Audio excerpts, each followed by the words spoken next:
Are you ready? Yes, sir. Okay, thank you. All right. Ordering and approval of agenda. Mainly we have changed to the consent agenda. Yes.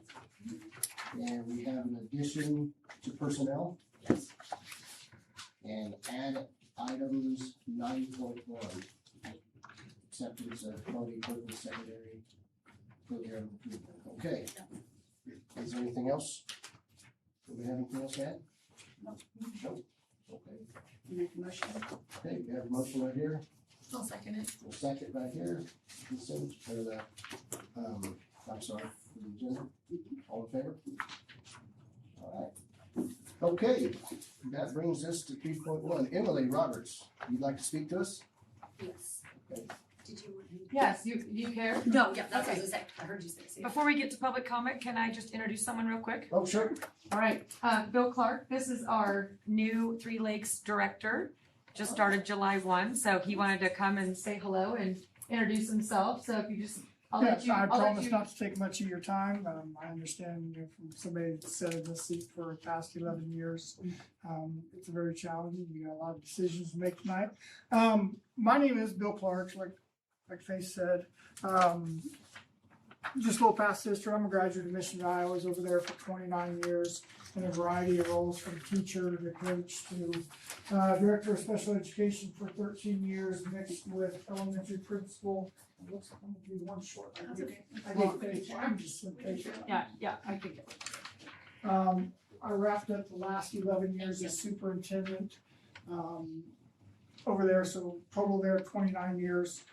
Great time over there. I totally enjoyed it. I just got to that point in my career where I'm just ready to look for something else. I've been keeping my eye on Three Lakes co-ops for several years, and the opening, came open. So I applied for it and very graciously was offered it.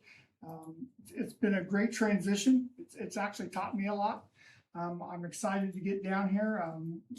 And begin the process. Started July 1, but in April, I was able to get out to all the buildings in the co-op.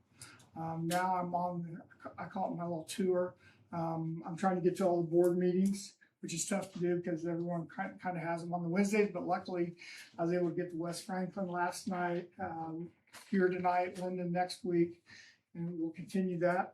We have in-service coming at the end of this month. What I handed you there is it's just kind of a brief outline, of my vision, my plan there at Three Lakes. Since I've been there, I just kind of came in and started observing and talking to staff, working with the individuals there. They're all very talented in what they do. The practices, the policies, what they have in place is very solid. So that makes me feel good. Coming in, I was able to talk to some superintendents. We're going to focus on building that culture. The good news is, I know in the past there was maybe some financial woes. I think last year the ending cash balance was about $440,000. This year we're slightly north of 1.2 million. So that was the result of what they did last year. And the outgoing director, Kathy Nicholson, tightening things down. So like I explained, it builds a lot of breathing room. We don't know where the new funding formula is going to hit down the road, so we don't know what impact that's going to have to school districts. There's a lot of ideas out there. So I think it's important to protect your nest eggs. It's easy to spend money when you got it, but at the same time, you need to have it for the future. We're here to provide services, not only to the students, but to the families. As an interlocal, I work for you. That's my job. Same way as when I was sitting as superintendent, I work for my 7 board members and the communities. As director of special education, that's my job again. I work for 6 students or 6 districts and all the patrons that make that up. So if there's ever any questions, please feel free to give me a call. If you have any questions tonight, I can take them. But I recognize a couple faces here. Was he your superintendent? No. No, I was Or a principal? yeah, I was, yeah. You're the principal. No, I was a I think teacher. you're just. Oh, teacher. I was a Okay. teacher, yeah. Okay. So, Very good. you know, because I I taught taught special ed on 9 years of it, so. But, you know, I coached with her dad, and Yeah. sorry to put you on the spot here, and coached her brother, and, you know, all that fun stuff, worked with her aunts, and so. In fact, your aunt, I did my observation in your aunt's classroom, Connie, Oh, really? yeah, so. Yeah. I was in way back in, what, 92? Yeah. So anyway, if you have any questions, feel free to reach out to me. I got my email, Faith has my phone number, so anyway, have a great board meeting and Thanks for I'll coming be in. seeing you around. Good luck. Thank you. Thank you. No, good luck. We hope you're successful. Yes, we I'll do. say that. Thank you. Thank you. Thanks, Bill. Okay, trying to get Emily? All right, All right. Thanks, Emily. we know problem. I got the whole crew here, so I got a couple girls that wanted to talk. Come on, girls, come on up.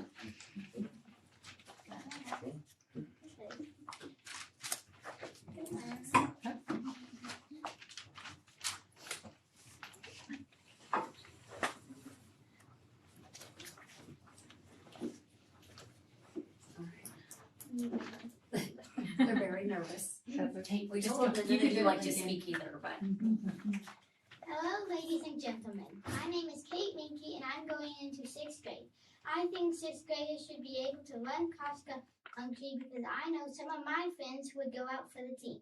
I want to do too because I want to run with my brothers, and we have already been training all summer. Cross country will help kids learn perseverance and allow them to meet others with the same interests. All of my cousins' schools allow 6th grades to run cross country, and I wish I could too. I hope they take this to Monday. Good job. Hi, my name is Lincoln Roberts, and I want to talk about my support of the 6th grade cross country team. I run with the cross country team at my house each summer. I see how they support each other. I like how they pick up each other. They push each other to work hard. They make it fun. They are a family. I am happy to see how many people love to run. Please give us the opportunity to run as 6th graders. I really think it will help so much to be a part of such a great team.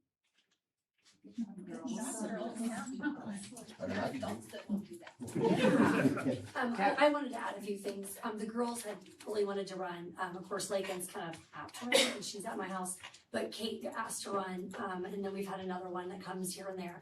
And so it's awesome to see that they choose to run. I mean, we're running at 8 o'clock in the morning. That's still, how hot out. So it's kind of nice to see. But a couple things about cross country. When I was looking it up to kind of tell you what it was, and not talking about any other sport here, but it is widely offered for 6th, 7th, and 8th graders. If you look it up, it's generally considered one of the most welcoming, no-cut sports available. And welcome is the key. We welcome everybody. We don't have a bench for them to sit on or wait their turn or not play at all. They get to participate in every meet with their peers, and every single person will tell you how friendly cross-country athletes are, as well as spectators. They always cheer on every kid running, whether they're first or last. And we will not have to tell you how many miles these parents actually get in at these meets. They stand there in the rain and cheer on the kid, whether it's first or last, their kid, handing out water to their kids, not sure if they're gonna get the water bottle back. And then, like I said, they run in 100-degree heat up and down hills, which is not always fun. And needing that support from their parents or peers is one of the key things that keeps them going. We have to face it, cross-country kids are very crazy. I always tell people, but I did look up our first meet, and there's 9 teams. I didn't go into all the other meets that actually have 6th graders participating in it. So that was interesting to me because I really didn't know that. One of the other things, and some of you might have saw I posted, the state of Kansas only actually has 2 meets that 6th graders and below can participate in they're run by the same guy. It's actually Denver Ramsey's uncle. David Ramsey, he actually runs the Acacia junior high state meet, and then he allows the younger kids to come and run because then he sees who he likes and then asks them to come back to another meet after that to run in Kentucky for nationals. My kids actually did it here a few years ago, which was kind of neat. Other than that, the state of Kansas does not have any participation for younger kids in cross country. Unlike other sports, softball, basketball, you can participate, even track, indoor, outdoor, sports zone, things like that. We do not have anything. One thing that they can do is 5Ks around here, but as we all know, competitive and rec are two different things. And if they want to go beat a 45-year-old woman who thinks they can run, they can do that, but it's not anything competitive. We've taken a couple groups outside of cross country to different things, and we placed almost all in the top 10. Not that we don't have good, athletes, because they really are good, but we don't normally place in the top 10 in all our meets. So it just goes to show you that, like I said, that we just don't have that much competition. So it's something to think about on that. My oldest, which would be Kate's older brother, went out for football in 7th grade and had a terrible experience. We are not a football household. He had no idea what he was getting into. And I watched him struggle and just really never understand the game. And so 8th grade rolls around, and I encouraged him to get into cross country just to have something to do. Didn't want him to come home and just sit in front of the TV. And I roll up to the first cross country meet as this mom of a 8th grader about 5 minutes before the race started. And I was like, what in the world? Because I had never been to a cross country meet. I grew up playing volleyball.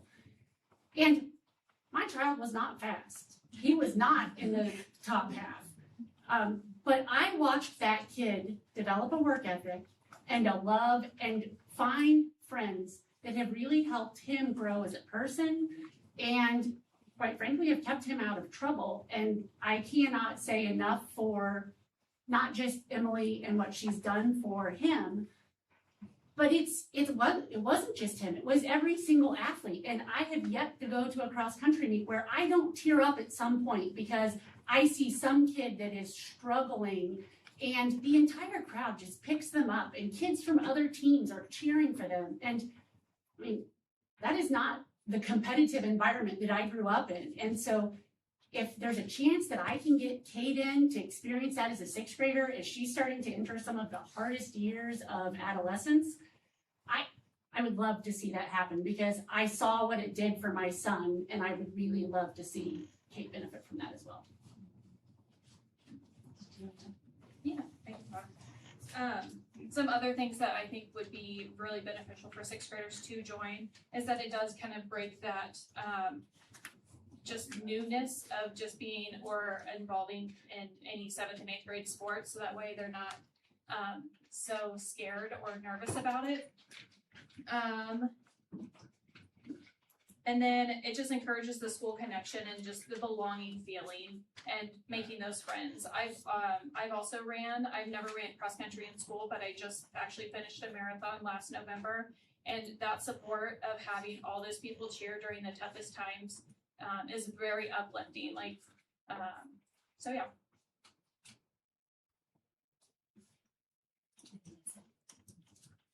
That's what that, good? Yep. Okay. Thank you. Thank you guys. What's that? You girls did a very good job. I know that's scary. Yeah. Yeah, that's what I said. If anything else, they got that out of the way. It's also one of the most viewed TikToks in the history of Santa Fe Trail Yes. Sports. I still get It's it. cross country. I believe your son was on that TikTok. Yes. So, since they've been in college, Has it gotten more see the one views? that was on the TikTok, somebody said, hey, there's a guy at K-State that looks just like you. It's still like, it's still happening. It comes across. I get it. I'll have someone send it to Yeah. me. I don't have TikTok, but people randomly send this to me. Is this Santa Fe Trail? Yes. I'm like, yep. And it's got millions of views. It's hilarious. Yeah. But so TikTok fame comes along with that too. Just wanted to add that as a bonus. Okay. I think it's a great idea. I've said multiple times too, talking about like 7th and 8th grade and junior high, and I'd love to see 6th graders join some junior high, because I know like even Burlingame and Mission Valley and some other schools that are just around here do it too. I think. Prairie View is the only one in our league as of right now, but also Watermee's trying as well. Are they? Just because they're smaller and Yeah. could use more people. Yeah. Just in cross country or other? I don't know. I just talked to the cross country coach, so I at least know for that. So Do 6th grader, or I guess, how does that work? Do all junior high students compete against each other, or is it per grade level typically? no, so 6th graders would compete with 7th graders. Okay. Most often it's seventh grade and then eighth grade, boys and girls play separately. There is, 2 meets, we do not go to one of them anymore, but Osage City does run all boys together and then all girls together, and then they medal that way. But that's the only one, but they would compete as a seventh grader. Okay. Last I knew, and Austin would be able to clarify that we do not let them place at league. They can run, but they are not tallied into the points for a team as well as that. I think that was done. It has changed. One of the kids that's gonna be a junior, he did run sixth graders and got first because we didn't have sixth graders at the time, but he, I think recently they've changed that to where they don't medal. They do plan to discuss that in August at the middle school league meeting. I think they're considering allowing 1 sixth grader, just so that you have to have 5 for a team. Yeah. So a lot of schools don't have enough kids, period, to even be able to have a team. So if you're 1 kid short, like 1 sixth grader might contribute to your 7th grade team. But like Emily said, Prairie View would be the only school that Yeah. has 6th graders right now, so. Just cross country. Yep. What do you know about other sports? I know in our league, Prairie View of 6th graders is the only one that, with cross country, that has 6th graders doing anything, so. There's some sports that 6th graders are not able to participate in. I believe it's football, wrestling, boxing. Boxing, yeah, if you guys are considering adding boxing, 6th graders can't do it. That's but- gonna do that, yeah. What about, there was something about insurance the last time this was Yeah, discussed. Austin, you wanna talk about Keisha? Yeah, so your standard catastrophic insurance covers 7th and 8th grade. There is an add-on option to add 6th grade, so there'd be an additional fee for 6th graders. Do you know what that is? I don't know what the cost So is. I don't know if that's obviously- per kid or. And you and Brian have just recently switched. Yep. It's brand new. So was Brian been filled in here? What's his take? Yeah, What's he done? emailed some thoughts. He reached out to some area schools to kind of see what they did. Most schools at least the ones that he had reached out to, limited to 7th and 8th grade just to keep things consistent because they can't do football, they can't do wrestling, so just having them start junior high sports in 7th grade. That was the feedback he got from those schools. I know previously, I had tried myself a couple years ago when Mr. Lentz was here, and I had given 3 insurance quotes. I did reach out to those same people. A lot of them won't talk now because it's more school related. They wanted to talk to the school specifically, so I didn't get amounts. Back then, it was about $1,200 for an all limited number. Like I said, that was a long time ago. I don't know what it would be. That was just one. I think it was Yes Athletics. But I know talking to Prairie View and Central Heights, who does have 6th graders as well, and we run against them quite often. They said it was like an addition to an umbrella policy that they had. I don't know anything about that. That was something you just have to look at. That is possible in our property Yeah. insurance to add catastrophic additional student insurance. So I get emails on that addition to our property insurance if we ever wanted it for things. So that is a avenue we could go.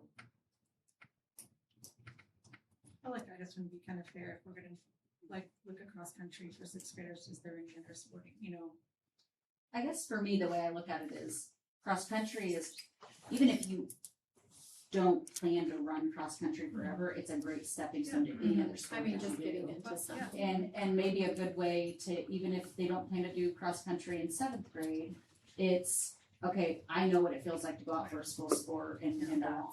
So I guess, it's probably never gonna be fair in terms of all sports, but I like the idea of it because it's also training to continue with any sport they wanna do. Yeah, and like I said, in some sports, I don't know if every sport has, but there's so many options for them outside to do something like basketball, softball. We don't have cross country. Like I said, track even, we can do track. Yeah. So that's one of the things, and like I said, I know it's not always fair. Like I always tell some of the kids too, though, as a 6th grader, if you were to participate in basketball, as a 7th grader, would you want them to take your spot too? So if we didn't have those spots available, Yeah. it's something to look at, whereas cross country, they don't take a spot. And Emily, have you, the rest of the coaching staff, have you had the similar conversations and talked it out with? Me and Mrs. Swanson have talked. She's a 6th grade teacher as well. Okay, So so you guys are, I Yes. wasn't sure if there was still yeah, coaching actually, so. Yes. Some of the feedback that Brian had gotten to was on the logistics of it. Like for us, how many do we have out total? 43 right now. this between- year we have 37 high school only. Last year, I only had 37 total. So we were actually looking at our high school, and then we have 9 junior high kids that have shown up to practice. I have 4 that I've talked to parent-wise. Whether they go out or not, I don't know, but I do have 9 that attend practice pretty regularly, and that does not include 6th graders, that's just 7th and 8th, and then high school, so. So right now, we're at about 45, 46 kids between high school and junior high. We've got 2 coaches. I think if we were to add 6th grade, we're probably adding, 10 to a dozen more, I'd say, maybe. yeah, I can say about 10 that have. We get close to 60 kids. One of the logistic issues would be, any meet, we'd have to send 2 buses. We can only fit 45 kids on a bus. So you're sending 2 buses. And then we're already kind of in a position where we probably could add another coach. With 45 kids, we've got 2 coaches. We almost need a third. I would think if we do that, we need at least 1, if not 2 more coaches for cross country. We've had great participation in junior high the last several years, so everything. We've had about, I think last year we had 9, about the same, so about 9 to 10. All sports, I mean, all year long, they've had great. Yeah. participation in everything. 7th grade track, we were a little bit low on it, 7th grade boys. 8th graders were a little bit low, their class size. One thing I wanted to say on the busing, last year, like I said, we took about 36, 37 kids, managers, everything, with 2 coaches and equipment, our bus was maxed. You can ask Robbie, Dwayne Shively drove for us, Michelle Heron, we didn't have any more room. So anything more than that, we would need an extra vehicle anyway. So looking at what we have, I already talked to Robbie, I mean, we're gonna have to have something, there's just no way. We take up 4 spots just for equipment. We have to have a tent, we have to have 2 jugs of water. Most places we go, we don't have access to our jugs of water. So if we don't take them where we've spilled water before, I've had to call reinforcements down to go buy. I mean, we can't fill up. I think one time they tried to get us to do it at a lake. So, but yeah, so it's, right now, we've already been maxed out on our, like I said, our bus. We're gonna need something else with what we currently have. So additional costs would be, it's like insurance, bus, coach, and then uniforms. Yeah, any other things to consider on I mean, expenses? no, that's, I mean, pretty much, Yeah, I mean, it's a fairly affordable sport. yeah. So I have a question. You guys have said like 10 to 12 6th graders. How do you know, like, how you reached out to like their buddies? Guessing. It could be 5, it could Yeah, be that's 20. just. Oh, okay. I didn't know if you've reached out to the 6th exactly. graders and kind of, they We just called had their a few friends people or, say you know, something too, okay. so yeah. to Well, I see. wonder if the participation for 6th graders wouldn't be higher than the whole, like the junior high, because that's the one thing they can do. Well, yeah, I guess. It would be, and that's one thing we talked about. I don't know how many 6th graders will be on this current class. The thing is gonna be the participation of running in hot weather. Mhm. You'll deteriorate a lot of that. I mean, that's why we don't get so many out sometimes in junior high. They run a than shorter in high course in school. junior high too, right? Huh? They run a little shorter course. 2 miles, they'll run 2 miles, yeah. Any other questions or thoughts? Do you want to survey kids? I mean, I like cross country. I would really like to, Brian being the one in charge of it, like to have him say, yes, I'm comfortable and all that. Sure. I don't know if we have the time to do that or not, but what's everybody else's thoughts?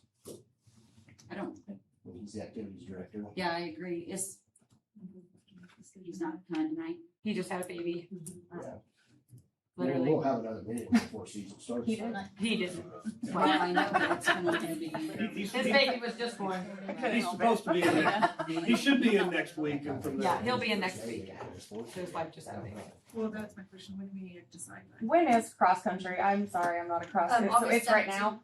So, well, we just have the summer practices. Okay. It's August 17th So will be our it is official the practice. fall. I think our first meet is either the 4th or 5th of September. Okay. It's fall and then spring is track. Yeah, Okay.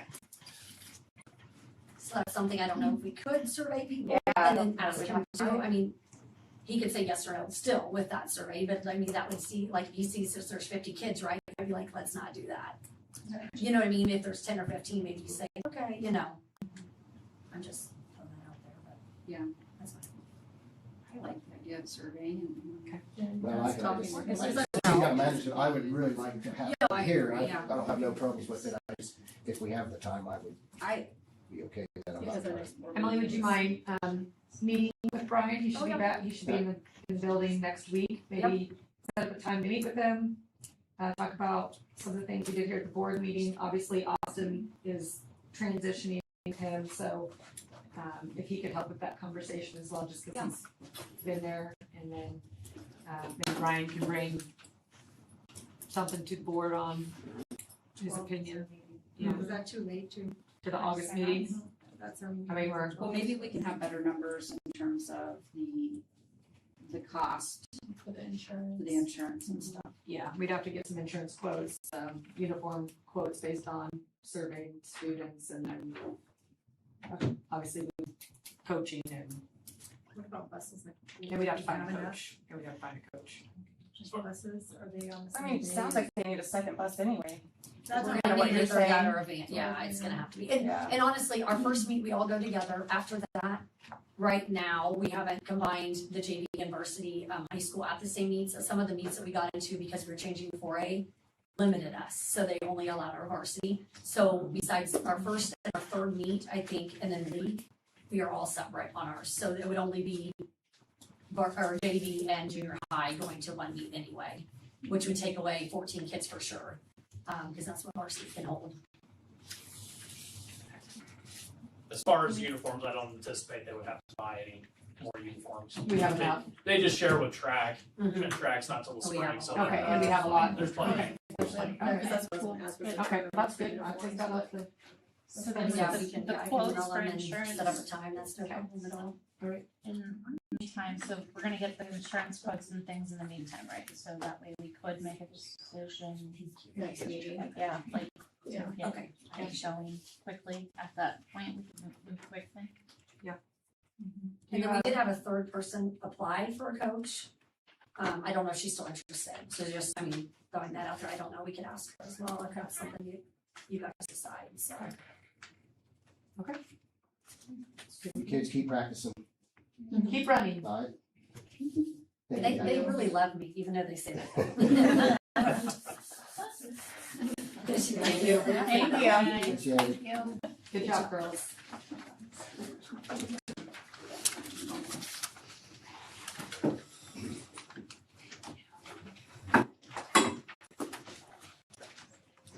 Yep. We'll see.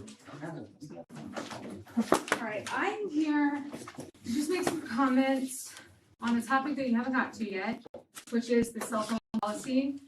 I am not here to argue, I know it is a law, but I did read through the policy that was given, and I made some notes. So, I'm sure it's a typo, but it's House Bill 2299.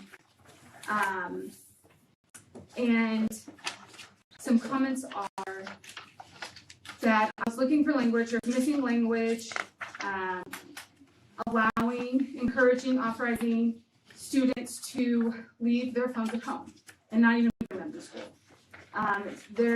It doesn't say that you have to require them to, it's just language stating that they could. It is also language that looking for is giving permission for students to store their phones in their vehicles, even if their vehicles are on school property. Also, looking at, I have number 4, number 5, it's under section 2 of House Bill 2299, that's where these are coming from specifically. Okay, so there are supposed to be exceptions, specific exceptions carved out in our policies, and I didn't see any carve-outs. And those exceptions are supposed to be if a licensed physician has approved it as a medical necessity and only as a last resort when no other option is available. Also, if a student is on an IEP or a 504 plan. I also did not see any language in the policy that is designating a school phone. And it's specific, so is it gonna be the office phone? Can you Is tell it- me what policy you're reading from? Are you talking about our policies? I'm talking about the cell phone policy that was in the agenda packet. This one? It said on the agenda, it's gonna be let me see if I can find ours, personal electronic devices. That's the policy I'm specifically referring to. JCDC, student personal electronic communication devices. No, I don't see any, I don't know what language you're talking about. It just says personal electronic devices. Oh, that's about to change anyway. She is. State law. Are you looking at the handbook procedures? No, it was, I thought it was closer to the bottom. Yep, this right here. Okay, so that's handbook.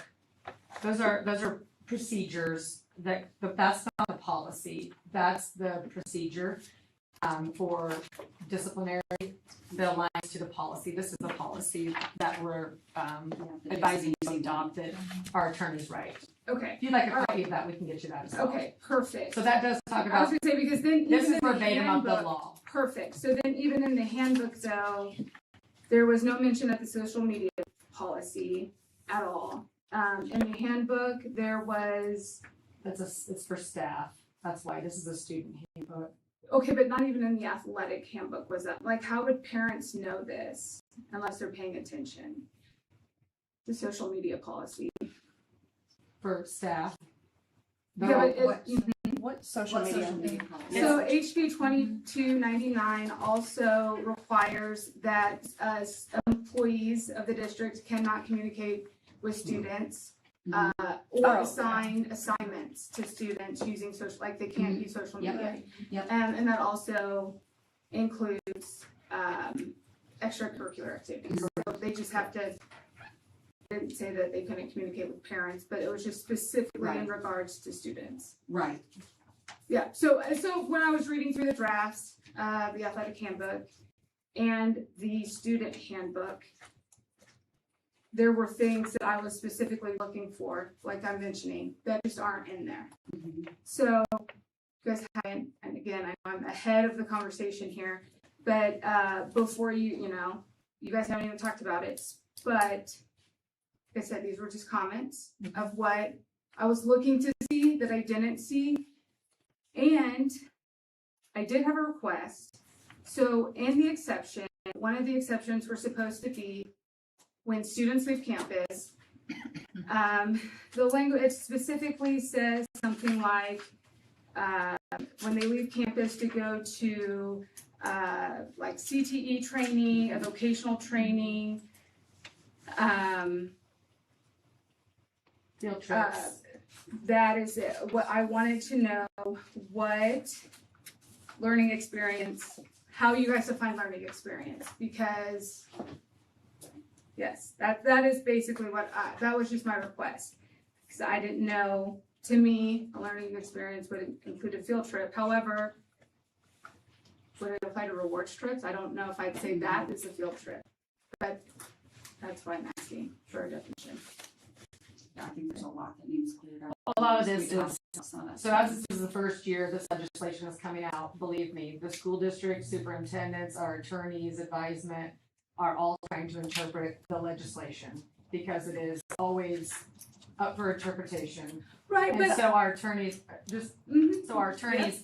draft model policies for all schools if you're a KSB member, and then we take the policies, bring them to our boards and talk through any questions they may have. I can bring them back to the attorneys, and if there's clarity that we can provide. But a lot of times they're just giving us guidance to be very conservative and very frugal with how we handle the law, especially in the first year here. I have a feeling this will probably change by next year. that's the thing though, like it's not okay, so there is legislatures you're right, they have already came forward. There have been some that have already said we would be willing to look at a cleanup bill to clean up some of the issues with this bill. That is true. However, the only thing the law requires is for you guys to establish a policy that contains all of the things that are supposed to be in it, but like nobody's looking at it. Okay, like you just certify to it. The state board isn't coming in. They're like nobody's coming in, and it's going to be like, okay, check mark. You guys met all of these exceptions. And so, just as a parent, and as just as a like, just some of these things, it would be nice. The clearer your handbook is, the easier it is to follow. is basically where I'm coming from. And there was just, it was very, yeah, it was just, it's kind of unclear. So that's why I'm making these comments. Yeah, no, I agree. Yeah, We we got a lot change to stuff do. every year. We're always, we need to add to this. I know, yeah, I agree with you. I Just a mean, little it is- clarification on handbooks versus policies. All our policies are posted on Facebook in one area under different categories Not for like specific, select yeah, and then in policies. handbooks, we usually put procedural pieces in that align to policies. So Right. that doesn't mean we can't say, hey, please review the policy here. But if our handbook would be this big, if we put every policy that aligned to students. But it may in the not be a handbook. bad idea, at least the Yeah. first year, to outline Sure, some we of can that put stuff. the, we can just put the 2-pager in there. I had the same questions, I came and talked to Being the Vic first year, early more people about are that. probably gonna look at it. to Sure, see what's absolutely. going on. Yeah. But I mean, this is like a one-time certification right now. And I guess, yeah, it's just adoption of policy. Yeah, okay, so I'm not gonna, policies, procedures. I guess I am a little confused why more of this wouldn't be put into the handbook. But I really am not here to argue. I just don't know where else we would find it if it's not in the handbook. Sure. That's all. That's, but I'm, okay, thank you. Yeah, that was it. Thank you, Lynn. All right, we good? Yep. Anybody else? We good? Okay. Thank you, guys. That will bring us to 4.0 consent agenda.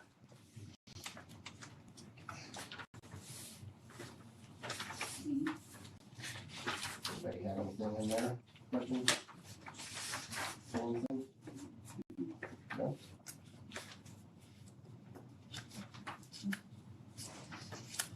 You got to make a motion. I'll make a motion. So Tyson make a motion for the consent agenda, I'll second. and Michelle's gonna second that. All in favor? All right. Make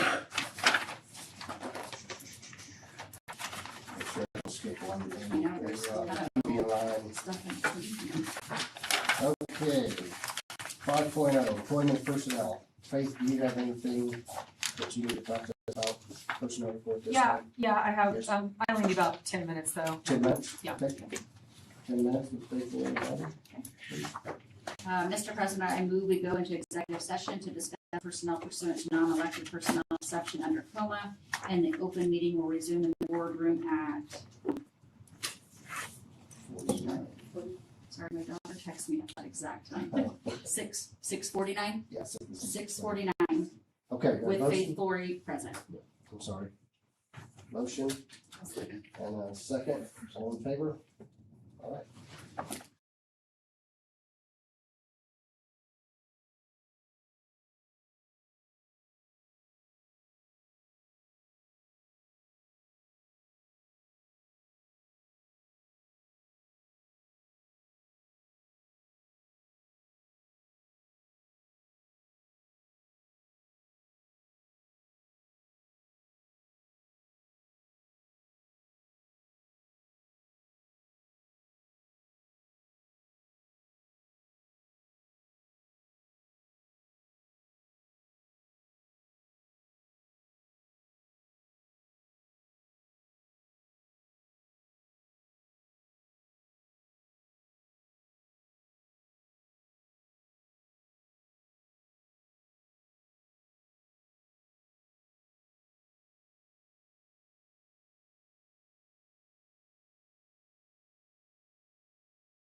If you want like an 8K, that's when they're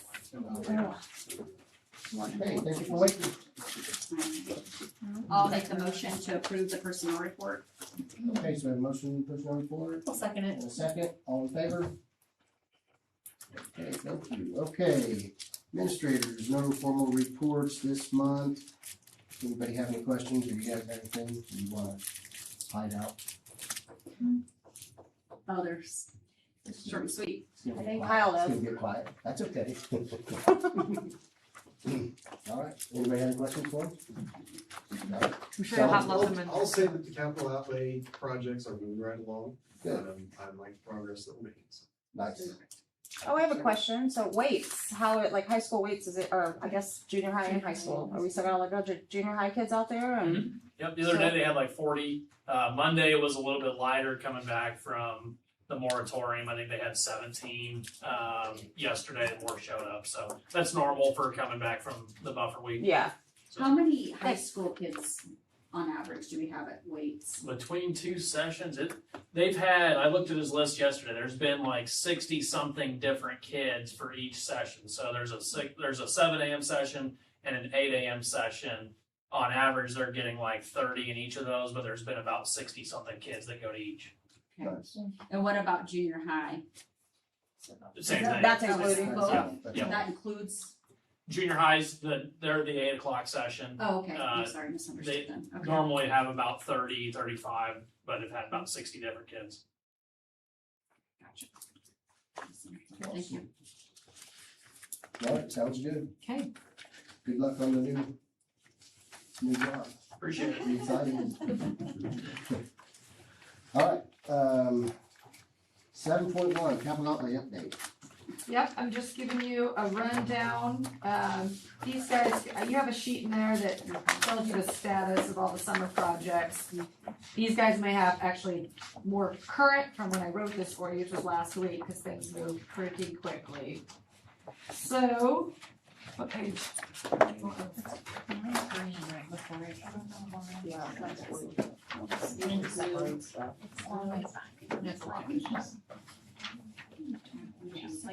Or the last grade?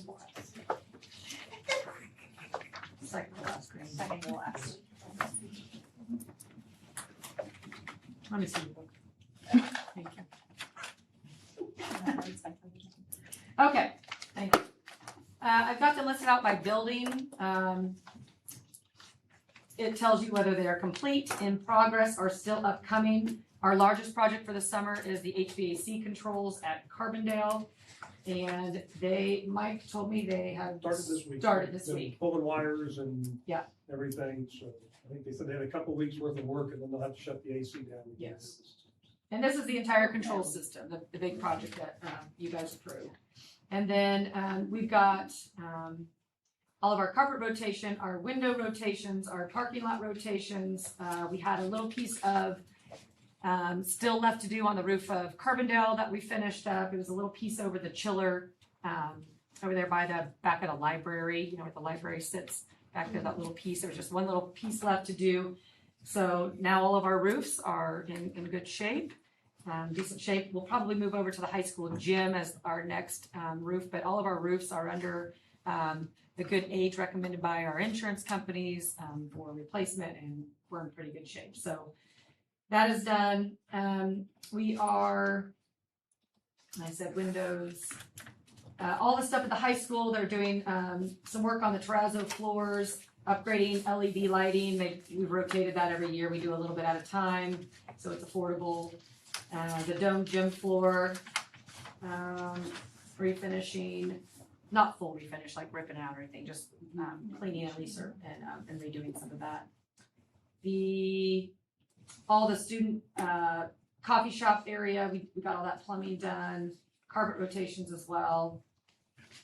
We have done some of the DAC work. Actually, it's all done. All the DAC work is done except for, I think, installing with the last toilet. Andy's working on the toilet. Andy's hogging all the space up there too. Yeah. I'm enjoying the space right now. Yeah. So the carpet's in, put a couple windows in. the vanities and the toilets, and then, the reception desk for Amy to have over there, since that one will remain here, it's obviously in there. And then we put, we brought some of the security cameras from over here and put them over there, and then did a few more security for the access controls on the doors.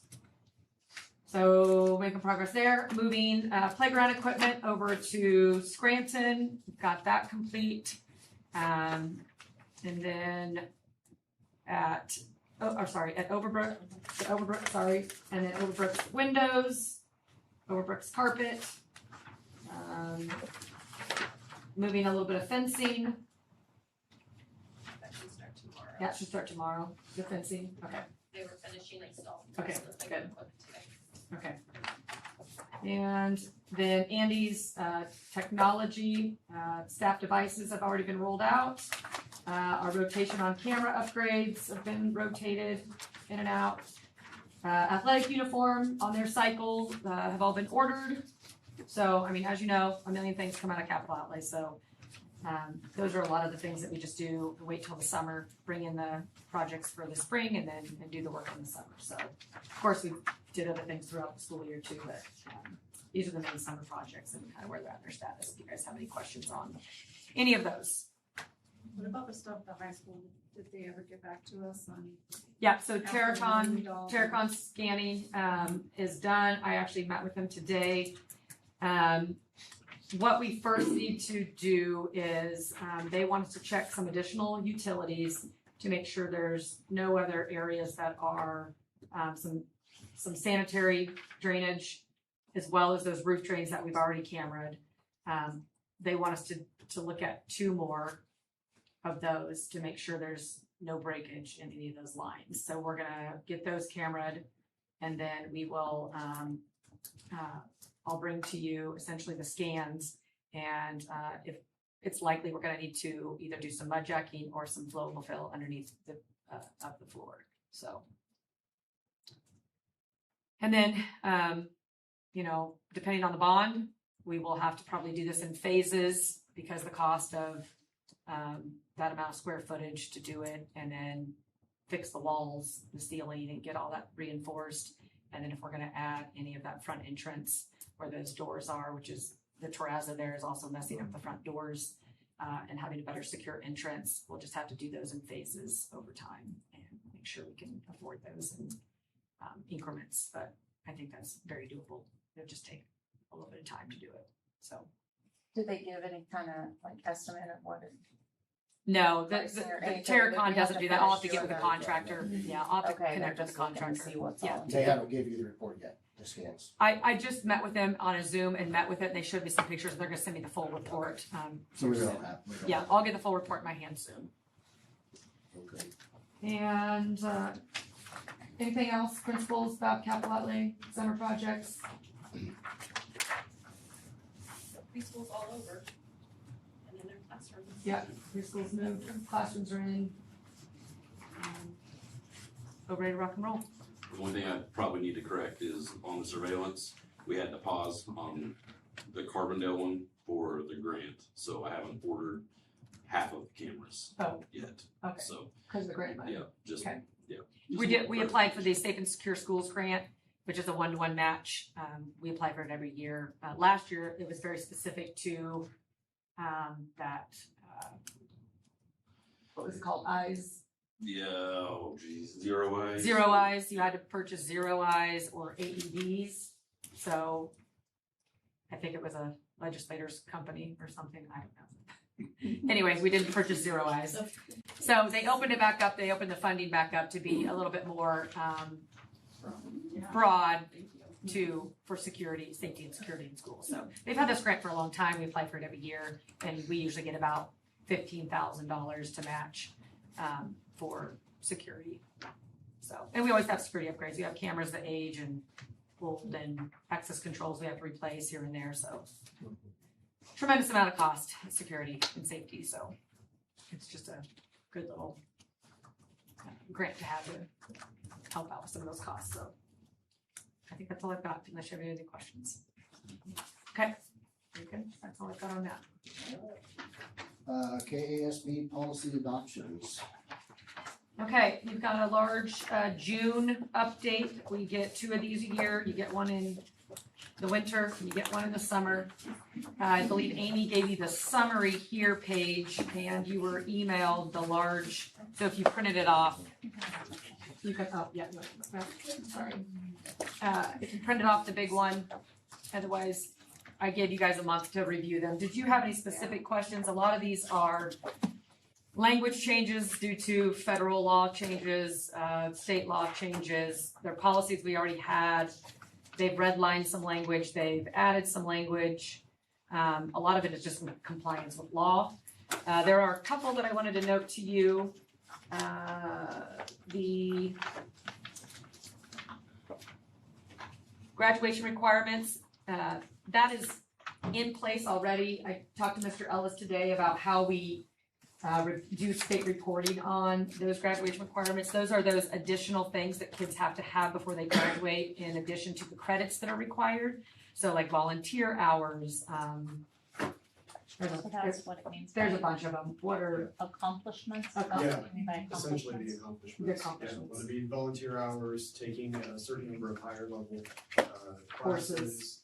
classes, Eagle Scout achievement, things like that, that don't necessarily have to be in the building, but they are additional accomplishments that they want students to senior have. projects, you can do all sorts of things. So the kids have to have 2 of those to graduate as of 2028. Yeah, class of Graduate. 2028. Class of 2028. So just wanted to let you know that's already in place. We had that in place already starting in the past. And then the staff online activities, that was what Libby was talking about earlier. To hone in on all of these communication pieces that we have in the district, Parent Square is going to be our official path for communication with coaches, teachers, parents, to and from our district website. It's all tied in together. This also is an approved platform that Andy researched and made sure it followed the law with the staff online activities for social media, because they've defined social media as essentially any platform online that can have one-to-one correspondence. So if they are school approved, school adopted, Parent Square was one of them that is good and we can use. So With full reporting capabilities was another big Yes. thing, and So- we have. So like they can't use Google Classroom anymore, or will it just go through Parent Square? no, we can use Google Classroom as for students to access their homework and whatnot, but this will be our main. If you need to email a parent, you can still email them. You're through the school email, but Okay. you know, we use so many other, Yeah, people, I know. we have people using text messages and Remind app and this A different one for. Band's got a different app It's so and, overwhelming as a parent. and we've got classroom Facebook pages and we have all these things. So we're hoping this will just alleviate all those various mediums and put them all in So one. when will that be rolled out to parents? And We're working on that. We're working on training with staff. We've got to put out we're thinking about a 1-pager to put out to parents about you can download the app, you can get text messages. Information on it on the enrollment, like Yeah. the enrollment process too. So technically, it's part of the enrollment process already, but we will be starting, once, we need to roll over Power School, and then we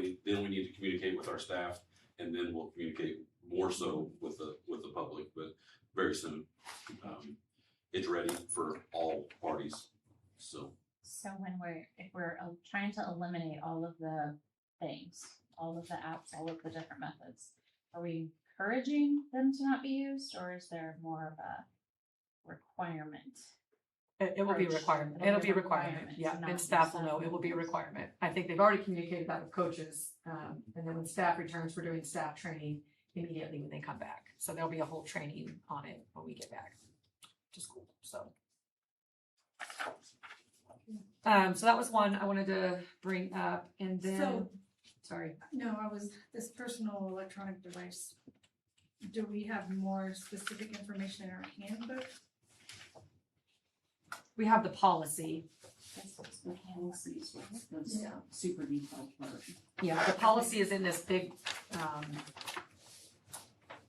Okay. that Amy emailed you. Okay. This is All the of them. same that's in the handbook, just not I like a yellow, that can just, right? Yes, so just like staff and just like students, the policies are all online that address staff policies, student policies, administrative policies, board policies.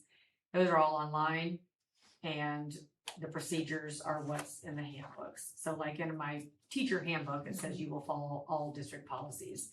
Amy sends out all new policies to staff. They get emailed every new policy that comes about that the board adopts, so they see all those as well. And then when we train them on Parent Square, I will review all the staff the online activities policy with staff. So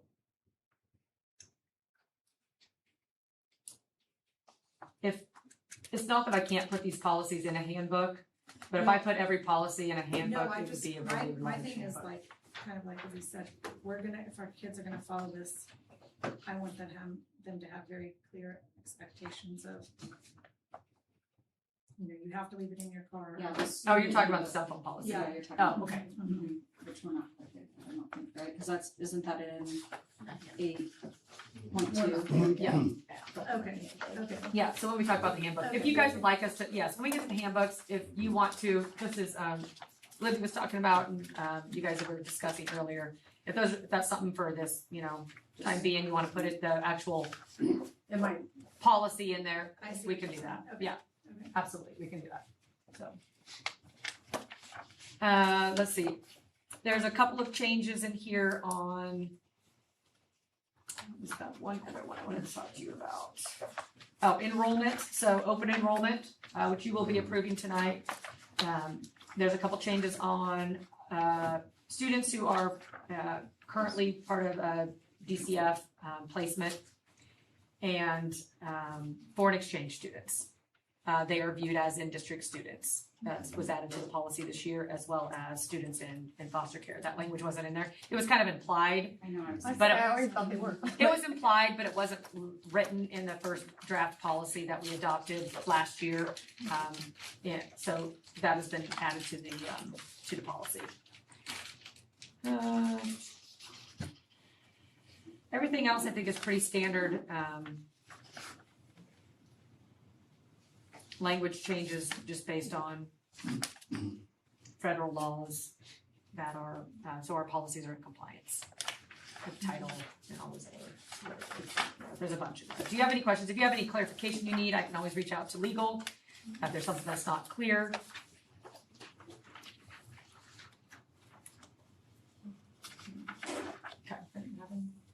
I mean, our attorneys do a good job each summer and each winter. They spend an entire month reviewing all of these as a team.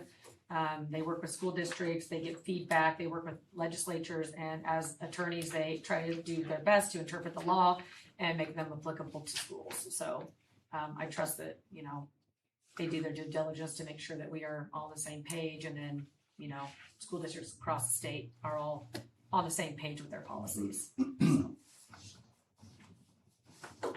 Do we keep the naloxone in The nurse's offices, in all schools? Okay. Yep, all schools. It was so weird that they wrote that. And store it, but you can't use it. You can after store it up to expired. 10 years, but you can't. Yeah, it was the weirdest thing I've ever put in that in the policy. But We had already had it, so. that wasn't. It's Yeah, past that was its already in expiration place. date, 10 years. Yeah. But okay, great. Haven't had to use any. That's Hope we good. never have to do it. Yep. Need a motion? Yep, I do need a motion. Make a motion to approve the ESV policy changes. Okay, we have a motion, I'll second it. a second, all in favor? 7.3, Allen County Community College Facility Contract Review. All right, last meeting, I provided you with a draft contract to provide to Allen County and their board to review, as their board needs to review it and make a determination. At this time, there's nothing that has been settled. I brought to you the draft. You had some questions last time, so I had those questions answered about student scholarships, student tuition reductions, I provide all those answers in there for you. At this time, all those CTE courses that are on that Excel at the state level are all already free, and then they get that reduced tuition already. So that's already in place. So that was good to know on all those facets and all those programs that they're providing. And then their timeline to start programming in the fall of 2027.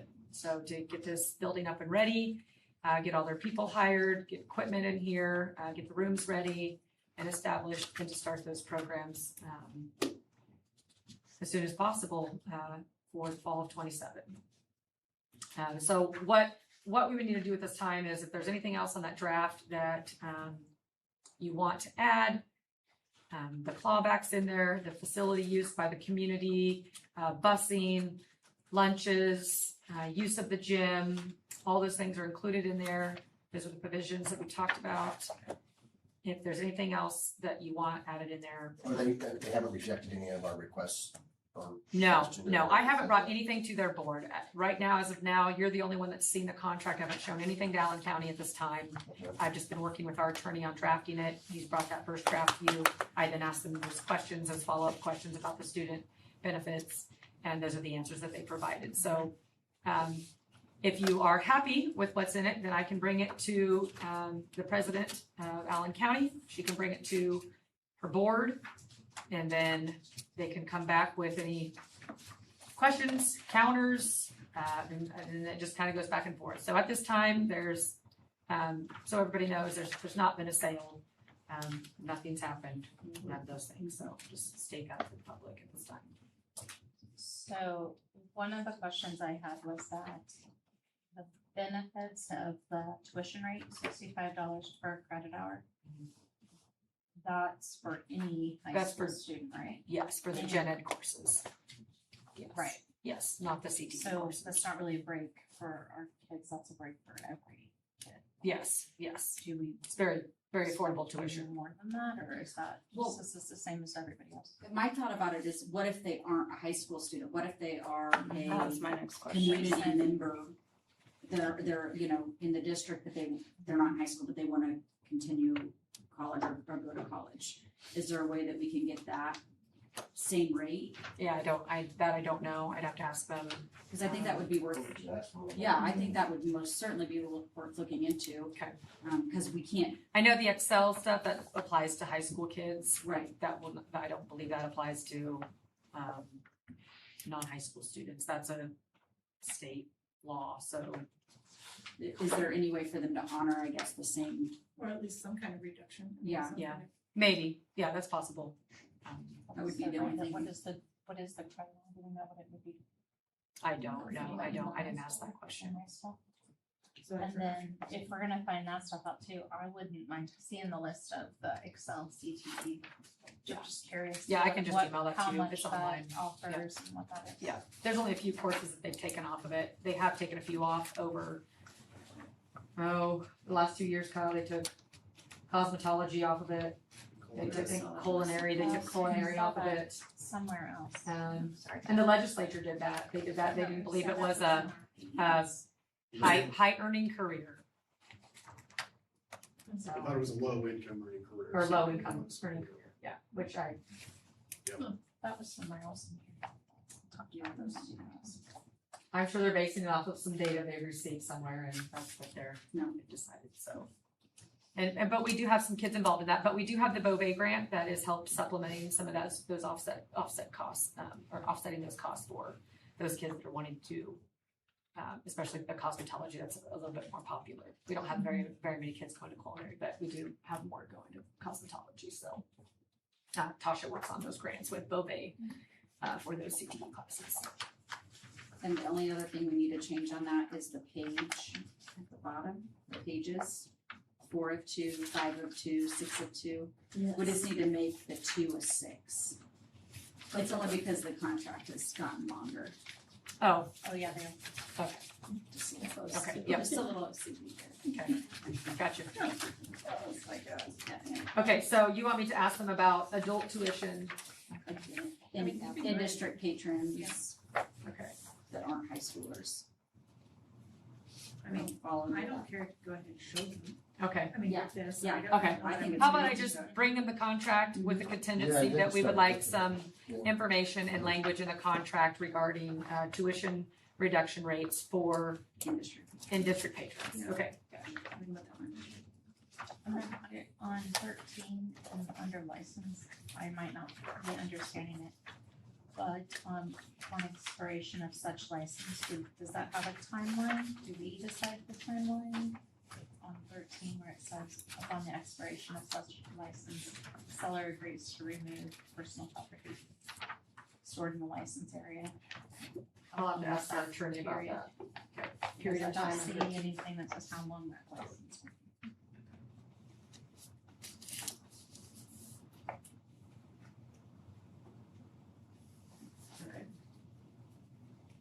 Get that cleared up a little bit.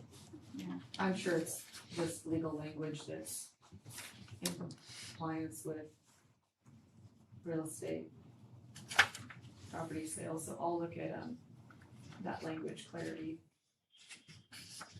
on a you want a time, like a date? I just wonder why it isn't like, when it says upon expiration, what is that? What is I that? thought it was maybe What is if that? we Forever didn't, or not? I thought it meant, like if the food program wasn't renewed, then that's expired. I guess maybe I was reading it wrong, I don't know, but yeah, either way, it definitely needs clarification. 'Cause Well, I'm it not even has like certain. storage purposes and things in there too, so like, Mhm. does that end at some point or is it ongoing? I am asking.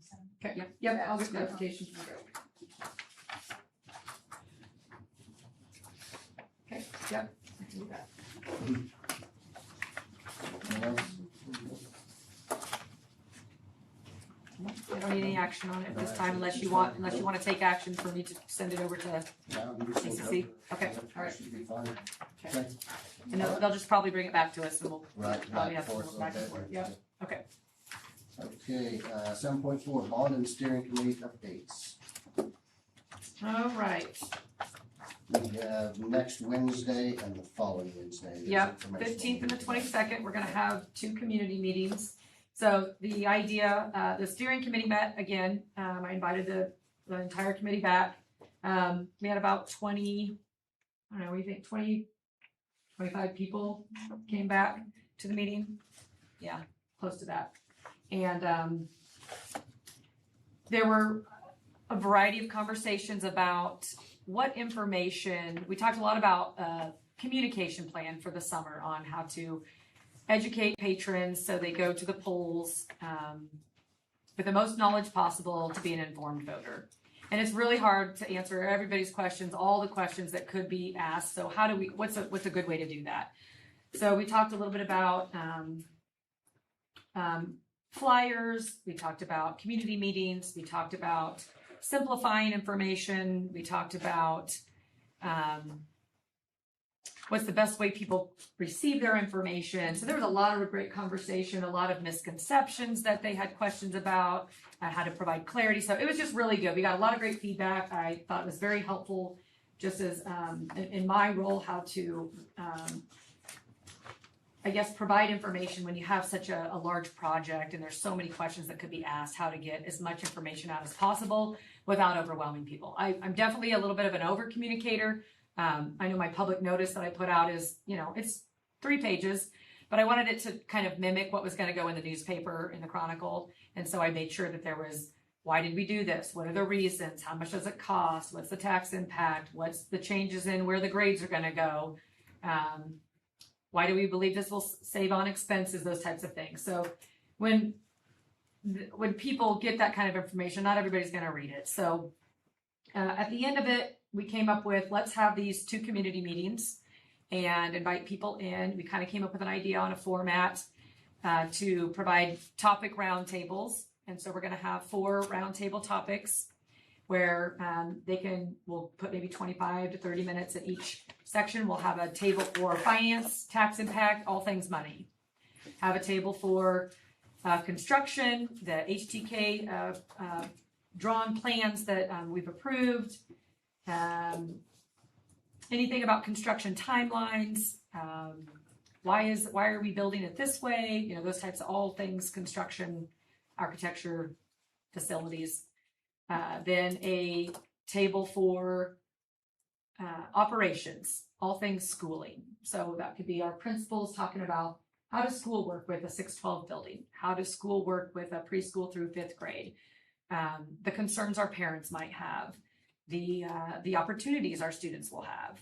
So a table for that, and then another table on kind of the why and the vision. Why are we doing this?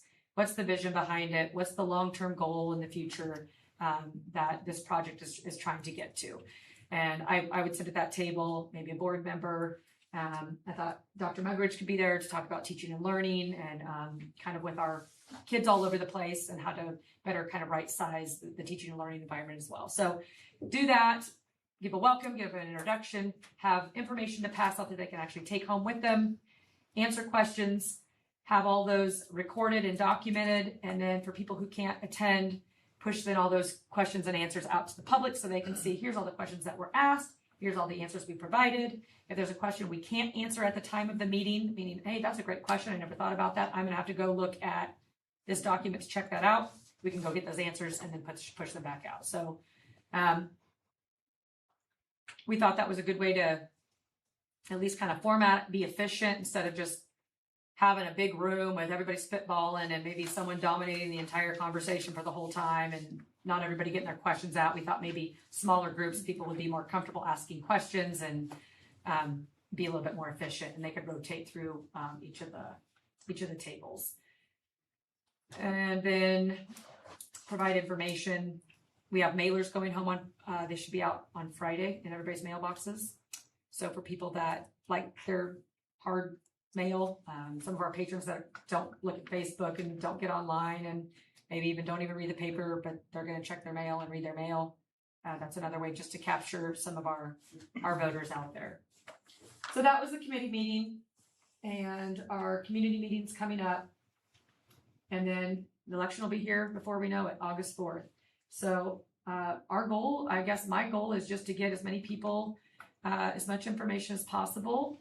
So when they go vote, however they vote, they feel confident that they know why they're voting no or why they're voting yes. So I hope we have a good voter turnout, whatever that may be. And then the board will know if this bond project was supported or not supported, and we'll go to the next direction depending on how the outcome is. So do you guys have any questions on just kind of the summer work? It's real short turnaround. So by the time we decided the project to the election, we just have kind of the summer months and doing the best we can to engage people. So there's active committees out there. I've seen both a no committee and a yes committee. I've seen Facebook. I think most of our community is being involved in a lot of the conversations online. So that's happening. That's good.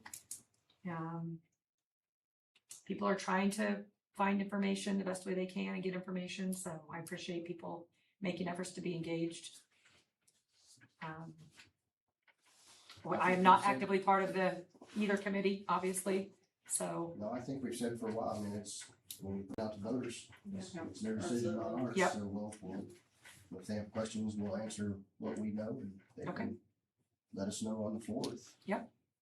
I mean, I don't. That's basically it. Well, yeah, as long as we're getting it out there. Yeah. Okay. Just a couple quick questions. What do you got? It's just, when you're talking about the tables. Sure. And when, my concern is, well, you said then you'll compile all the questions and all the answers. Who's gonna be doing that? My concern is that, you know, if I go to your table and then I go to Tanner's table and then I go to Kylie's table, you know, or whatever, and other people are going there at different times, that I may miss some good questions. Yeah. Sure. Well, I think you said you're gonna, every question that was answered, try to put it out. Yeah. Right, that's what I say, how are we documenting that? Well, Technology is a wonderful thing, and we have a note taker AI that will record it all for me, transcribe it all for me, put all the answers and help me out with that, because we could do the old school, have a recorder there, but we've got some good technology that should help us with that. This guy right here is a whiz, and he'll help me do that.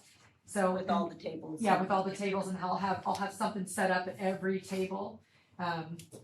I just worried that if it was a one room and everybody's sitting up, I've just been in enough meetings where you get one or two people that kind of dominate the conversation and then other people don't ask questions. I think some people are also more comfortable asking questions in smaller settings than they are a room of 100 people. So I'm trying to make it real public friendly and comfortable and I guess efficient. And the more questions we can collect, and we'll probably have repeat questions. I'm sure you may ask the same question as another person at the same table, and we'll just collect that, provide the answers, and I think that will help. But how are you putting those out after you compile all that? How is that going out to the public? Well, I'll have to push it out via all of our social media channels. We have Parent Square that will go out to all of our parents that live in the district. But that doesn't reach people that do not have children in schools. Yeah, I'll put it on the website. So I try to put it a lot of places. I know not everybody loves to engage with technology. I could also try to get some things to the newspaper. If Gary wants to report on some of that, I can do that. I don't know if they'll be able to put all of it out there, but they can at least say go to the website to find some more information. So if people read the paper, they can get that out. We're doing the best we can to try to reach everybody and I know everybody takes their information differently. So that's a good point. I know that that's hard to reach everybody in the capacity that they like, so. And the other quick question, oh, sorry. No, you're okay. Is, because it's been talked about before, who's paying for the mailings? We are. The district is? Yeah. Just saw Monday stamps. Okay. That's true. That's all I have. Okay. Thank you. Yeah. You guys have any more questions? Good? Good? Yep. Okay. All right, 8.2, handbooks. 8.0. Or 1, sorry. 8.1, oh, I'm sorry. See, every time. He's trying to hurry Every time I do that. He's hurrying. Because I didn't check it off. That's why. Yeah, I gotta put my check. Budget and revenue neutral rate. All right, as I told you last meeting, we closed the budget. We ended with a healthy cash carryover, stayed within the published budget that you guys approved. So now it's time to rebuild the next budget. So this is just a process we go through every year. At this time, we do have to notify the county of the intent to possibly exceed the R&R rate. The reason for this specifically this year is due to the bond. Because that will exceed R&R for sure. So regardless of whether the bond passes or not, this does not mean we are exceeding it. It means that we have to notify the county. We have a deadline to notify the county that we want the ability to if needed. You will then, as always, have a budget hearing and R&R hearing before you even approve the budget, the rate that we're at, all of our mills, and et cetera, in every single fund. So this is just, I'm just letting you know, we're gonna tell the county, or they know we're running a bond, but we have to do a notification. So Kaylee will officially notify them. Okay? Make a motion. To, I guess. Approve notification. Yeah, approve the notification for the R&R. Okay, so we have a motion to approve notification for revenue to exceed revenue neutral rate. Right there, and a second right there. All right, all in favor? Thank you. Okay, can I go to the handbooks now? You can. Okay. You may. All right, handbooks. I'm gonna let these guys talk. Jump out. These are their documents. You guys have any, want to start with any questions? Well, okay, so I do have one thing that I would like to at least make it match across the board, with going from Overbrook to Carbondale to then the high school. So I see that, we have Santa Trail Middle School Student Family Handbook, grades 4 through 8. But then we still have Overbrook Attendance Center, pre-K through 3. And I guess I just want that to be consistent. And I know we talked a little bit about that last time.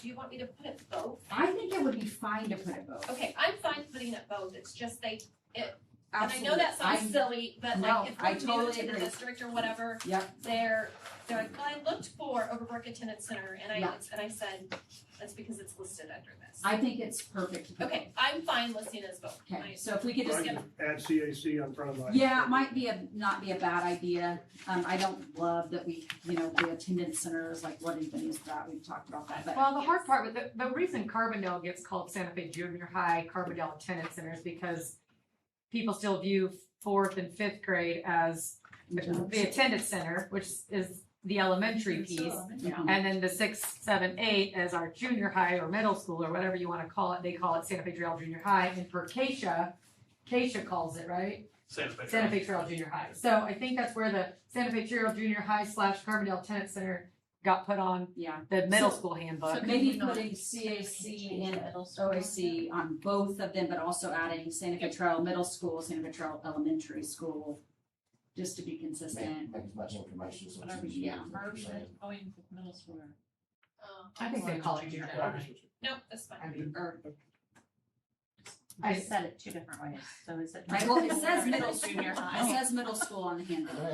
Yeah, I know that, what it says, it is that, Yeah. I'm gonna go with. I think that makes it confusing. I do too. I think Just I would. because, like, there is a Santa Fe Trail Middle School in Olathe. Oh. So, to decipher, I usually tell people we're Santa Fe Trail Junior High, that's Santa Fe Trail Middle School, but, so I think if we have middle school in the handbook, but we call it junior high, we also call it Carbondale.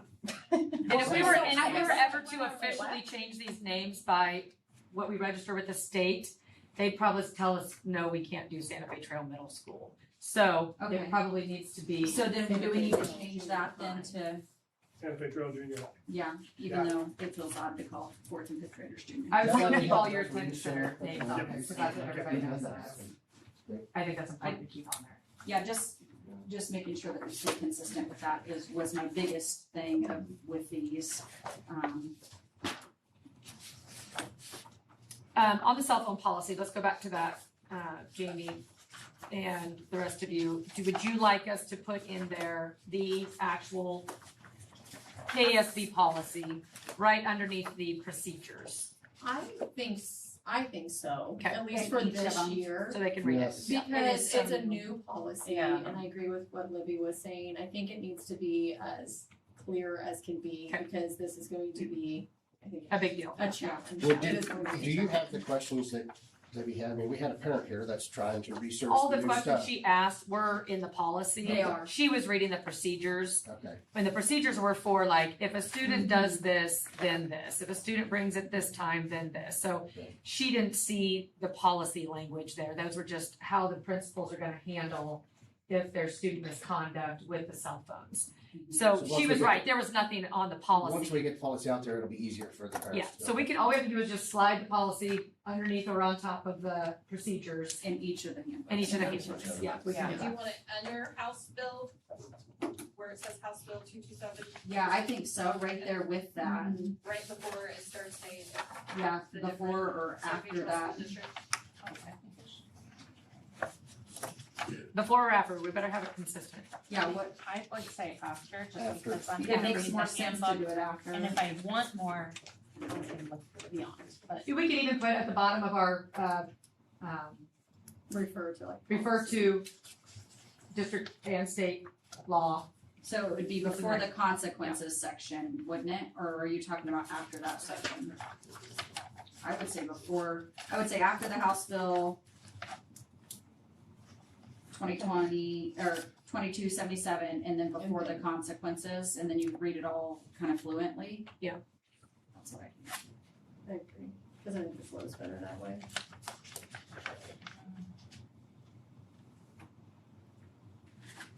Because then you're doing the policy. Do we have a plan And for devices? 22. Yeah, so do you guys wanna talk about your plan for devices? I mean, I feel like we know. So I guess we can start work our way up. Obviously, in my building, it's not going to be as big of a deal as it is in high school. I estimate I might have 30 cell phones, that come just with some of our older kids or kids on the bus and all, some of those pieces, maybe 40. with us, we will manage it in the office. I don't want the teachers to have to be in charge of trying to manage and check out, kid leaves in the middle of the day, all those pieces. So we will have the kids turn them into the office, and we are purchasing no, we're not purchasing. We are getting from the high school their previous ones that they had carried. And we are going to utilize those, hang them in the office, and then the kids will check them out, and then when they leave, they'll check them in, and then they'll check them out. So at Carbondale, we're purchasing boxes that are lockable. So those will go on the wall in grade level, so there'll be 2 boxes per grade level for kids to push their phones into. They're built big for the phones to go into. Then the teacher will lock that up for the day, and at the end of the day, they'll have to get them back out. We talked about a lot of different things, but putting them in a central location, having 300 kids come pick up their cell phones at the same time seemed a little overwhelming, so we went with the grade level route. And we did say an adult will be there managing that, Yes. so that somebody can't take somebody else's stuff. And we know there will be parents that just won't send their kids to school with phones, and that's great. Or high schoolers that will just leave them out in their car, and that's great. We're not gonna be checking cars, but the inaccessibility piece is kind of, we're being held a little bit accountable for it with the current law that says they're not supposed to have them in their lockers, they're not supposed to have them in their backpacks. You know, and kids may bring them in there, but as long as we don't see them, we won't know about them. But there will be parents that will also say, I would like my kid to have a phone before and after school. And now we have a place where they can put them, and we can keep them safe for them, keep them locked up, and they can then get them before and after school. So that's kind of the idea with these things. We will learn. We're going to learn, because this is the first year we're doing it, just as every school will learn. I've heard other school districts aren't buying anything, and they're just expecting the kids to not bring them. But I know there's gonna be parents that are gonna want their kids to have those phones for before and after school. So I think it's important that we provide something, and we think we can do it affordably with buying a few of these lockers. So we're gonna learn a lot. we're gonna learn a lot. And may have to pivot. It may not be the greatest. You may have to do little changes, whatever. Well, as she said, when she was talking about them rewriting a cleanup bill, that they've been talking about that since the beginning of it. They passed it and said, we're gonna do a cleanup bill, like, immediately. So it will likely come out and change, and there might be some language changes that we'll have to fix. Smartwatches and things, yeah. Yeah, so smartwatches are part of this, earbuds are part of this. Any other way that they can receive messaging, iPads, all of those things will be. So will high school have better access to types of information on their Chromebooks that they didn't have before? I know like Ellie would take her iPad and look things up on there that she couldn't on her Chromebook. I guess I'm not, what type of information? Like right now, I don't have any plans to adjust the filter because of it. I just know I've heard it, I don't have specifics, but I can ask. We'll say if there's The only headache that we've come across are related to Allen County classes, because our professors will put documents in there that sometimes our filter catches because it's not a vetted source. So those are the only classes that we've had issues with. Okay, so then what do they do? Well, I mean, they can't go get their iPad and look it up, I mean. Yeah, and Andy and I have been working on that and trying to opening things up as they come up. That, okay, we know what this is, we're trying to make it accessible. So we need to let the kids know if you're having trouble for your class, let us know so we can open it up. Yeah. So we need to talk to the kids and so they're I just know it's not. sustainable. Yeah, and it's always complicated because Allen County, the content that they can get to is Oh, yeah. sometimes borderline for what a freshman in high school should probably be available in. So like in some cases, I've downloaded the content as a PDF and sent it to them. Like there's but we do try to go above and beyond to try to make it available to them if at all possible. We had an issue last year, and by end of the day, she had what she needed. She was able to go on with it. She reached out. Yeah. So what does the high school do? Similar to Carbondale, we will have the lock boxes available for students who bring their phones in the building. Obviously, we have a large number of students who drive, so we're encouraging them to leave their cars, or leave at home as well. But the lock boxes will be in the main office and accessible for them, so we will probably have more traffic coming through and having staff monitoring, check in, check out process. So it'll be in the office. Yep. in the units. I just think with high school kids, it'd be hard to put them out in classrooms. I worry about kids snagging people's phones, the wrong phones being taken on accident, causing problems. So we think a central location will probably be a little bit better, but we're gonna see. We'll learn, like we said, as we go, and it may have to transition to where we have more than one location or. It seems like a nightmare. We're so worried about, people coming in, we have SROs and we have all the security systems and stuff. But if you do have an active shooter, your kid doesn't have access to their phone. That is, and I'm a former teacher, but that is still bothersome to me if I was a parent that they couldn't get it because it's up in the office. I think it's gonna be a total headache for the whole state. And I will say, like, don't we have, which, and I know, like, if they're in the bathroom or something, that's a different story, but don't they have, they have a phone in every classroom, right? Yes. Like, Yeah. just a And there's a lot of wall. literature to support actually But I exactly what mean- you're saying and why they shouldn't have access to their phones, only because you should be attentive and not, all these high school students trying to capture everything on. Video it all. Right, so there's literature I totally understand what you're saying, and I would want access to my kid in that situation, but we also want them to be safe and being attentive, following the active shooter plan or whatever it is. So being on your phone probably isn't, or having the phone probably isn't the best option at that time, even though as a parent, it would feel better. I think it would allow the communication, but I don't think it's going to change the scenario of what's going on. Right. Well, the more lockers you have, the more adults Yeah. are gonna have supervising it, not elsewhere doing. Well, if they're in the hallway, that's not a place to be during an act, like that's. No, already they need to be remote. doing They our would have to be active in a lockdowns, classroom. or if we're doing it and, whatever we're doing in the process. So, I get it both sides. I'm a parent, so I understand, I understand the communication, want to communicate with your parents. I've heard some horror stories too about kids, thinking it was an active shooter and there was a drill or something, and parents went and broke out a window in a school and tried to get their kid out, and that happened in Lawrence a few years back. Yep. And so, they caused more chaos than, so not that I think that's a good scenario to bring up, but there's, who knows? It's it can be viewed both ways for sure. Yeah. I mean, it's. But I understand. We're just trying to follow the law the best we can and navigate this process. It's gonna be. I just honestly hope kids don't bring them and leave them in their. Right. I can't imagine kids turning over their cell phones, honestly. No, there's gonna be a lot in bags. Yeah. But they're gonna have to stay in the bags, so we'll see. I just want to know what to tell them so they can start. It's supposed to be powered off too, right? That was my only question I had, was something that said, turned off, and I wondered if it needed to be powered off. I don't remember which one I marked it, just because silent can be considered off to some people, and I thought I read somewhere where it needed to be powered off when it was in the school building. Is that true?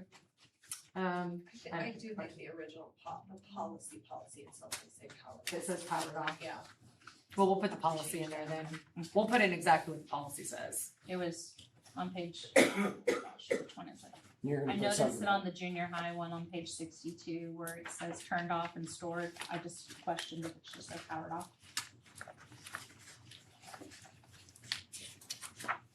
I'm sticking it.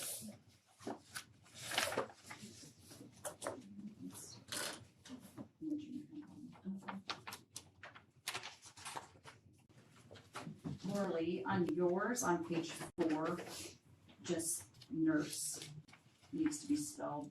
It was just a typo.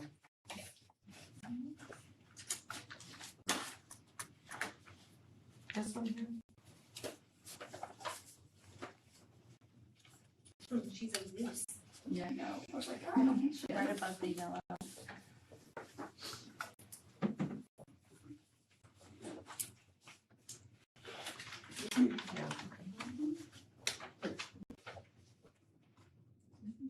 I just changed that to powered off. Got it, done. Yeah, okay. Cell Good luck. Good luck. Maybe we should look at the rest of the Good thing. luck. I remember the first day of school, how this goes. It's gonna be You wanna come back and do attendance and see how it goes?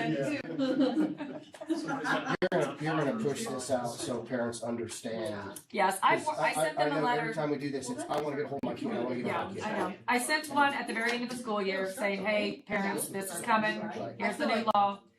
Just prepare your kids this summer, and then I'll send a reminder. I'm gonna put together a little graphic that talks about what's in the policy. Okay, what else we have, guys? Move forward. Yeah.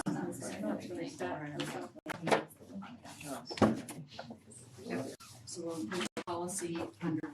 Yep, let's put policy already on. Okay, good. Do we have to do? Do you wanna bring this with changes, or do Yeah. you wanna see it? Oh, I'm comfortable approving the I was gonna changes. say, I feel like we've usually done it, but. Okay. You can say approve with the changes. With the Yeah. changes. Yeah, I'll make a motion to approve the handbooks with the changes that we discussed. I will second that. Okay, Kylie had a motion, Michelle had a They second, probably already put it in, I bet.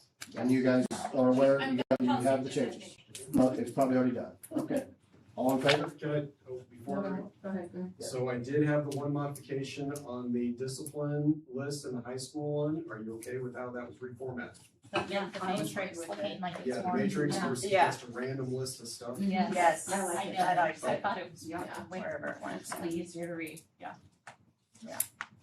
Just want to verify, sorry. Yeah, I like that, much more things. Okay, thank you.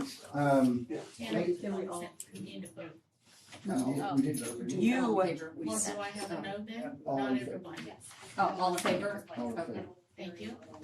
I did do that. You did, but I didn't know if I had a no, cause I had a hand Oh. up. I still had like 4 or 5 sticky notes, so I was like, hold on a Yeah. second, what were my sticky notes, what did I write down? They were just little things like Oh. typos and margins and. I didn't tell them this individually or not, can we do that? Like You it's told them just a there's margin, typos in there? like there's some margin things and stuff. Well, yeah, they have typos. in it. Formatting. Left it. No, I don't know about, it Formatting, wasn't margins, typos, typos, just font formatting. size. So I'm And just talking about the also- House bill, I did not hear. like if we change, are we talking about fees still? Yeah. Like Laura Lee has a fee that will have to change in the handbook. Oh, yes, Yeah, they we know will that. all have fees. Okay. Yes, they will Okay. all have, once that's why fees are Okay. after handbooks, so we know what to change in the handbook on fees. Okay. Yes, correct, good point. Are you good now? Mm-hmm. Okay. Okay, now we're on district fees. Okay, we are not proposing to change any fees except for, lunch. So technology will be the same, enrollment will be the same, all that. We have not, Tasha and I sat down and talked, and Kaylee and I, and looking at our food service fund, the national average, the cost of food going up, OPA's 2% increase. We're looking at a proposal of 10 cents for our student meals. We have not increased student meals in 3 years. We did increase adult meals last year, so we're not proposing to do adult meals, but student meals by 10 cents. As just to kind of keep our fund from depleting, that would add $22,000 to the, it's the only fund that is by sales. So as our food service fund depletes every year, it just does. We've got to find a way to kind of catch up a little bit. So 3 years, 10 cents, that's what we're recommending. What do, what do we get reimbursed for free or reduced lunches? Do you know? I wish I had all that information. Tasha was supposed to come tonight, but she had an illness. So I can ask that for her though, the exact reimbursement on it. I was just curious where that aligns, because it just seems like. Well, and the CEP. Free is full. After So July what is 4th. the full? Is it what we set? It's what we said, yeah. Okay. Yes. So the reduced, I'm assuming is half. That's what I'm guessing, but I want to tell you the half, so I'm going to make sure that's correct on that. On the But reduced it's still what we said. It's what we set. It's what we They just pay that percentage. that- Right, I didn't know if there was like an, making money, you mean? off well, of- no, I really didn't know if there was like a national, almost like mileage rate, but for food. Oh, or something like that. I'll get It's that the for you. fee that we set as a district then. Okay, yep, I'll get that for you on the reduced especially. That's the only fee we're raising is food. Yeah, That's it. 10 cents. Is this, for breakfast and lunch or just lunch prices? All. All meals. Yeah. So all meals will be, breakfast and lunch will be $3.05, because breakfast is usually cheaper than lunch. Oh. I'm just kidding. I'm looking at the wrong You see the page. sheet? Okay, great. I see it. Okay.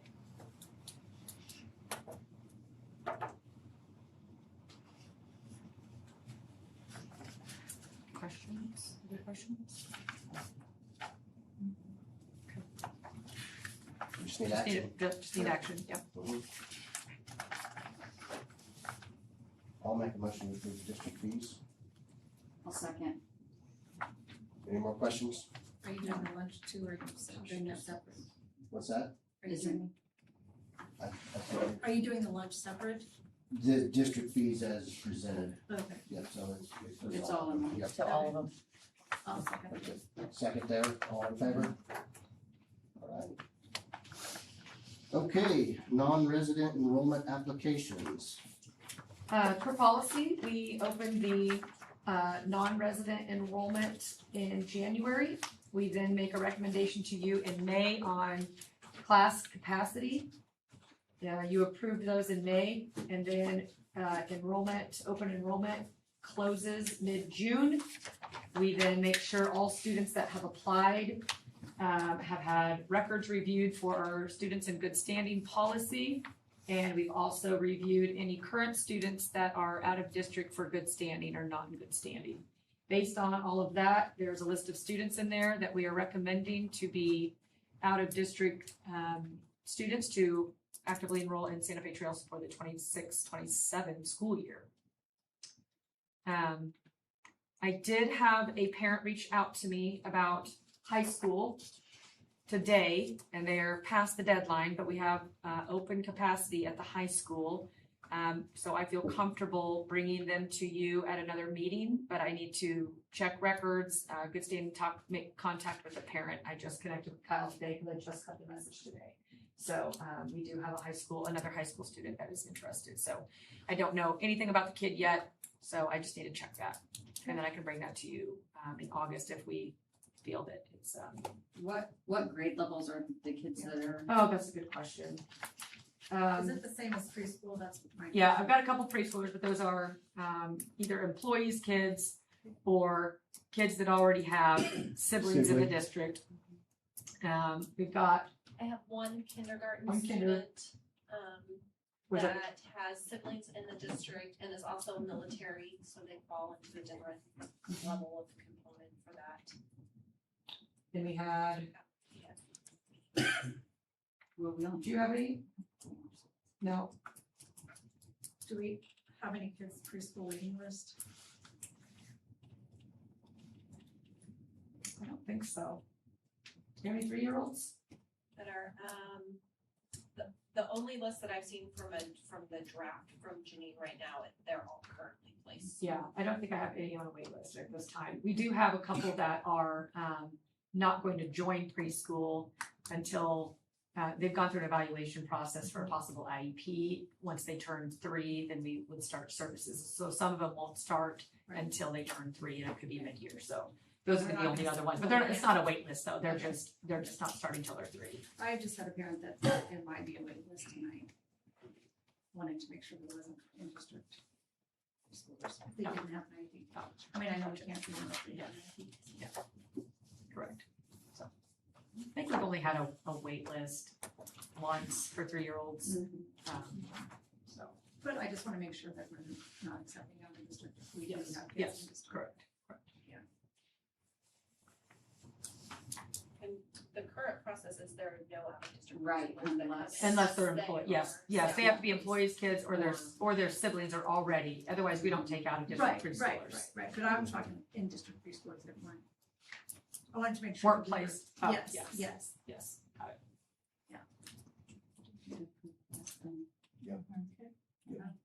I'll make the motion to approve the non-resident enrollment applications. Second. All right, Ty with motion, Jamie with the second, all in favor? Kansas preschool pilot grant. Yes, we received a grant. You think you should have the award letter in there? Do you want to read the amount out loud? It's a good amount. Go ahead.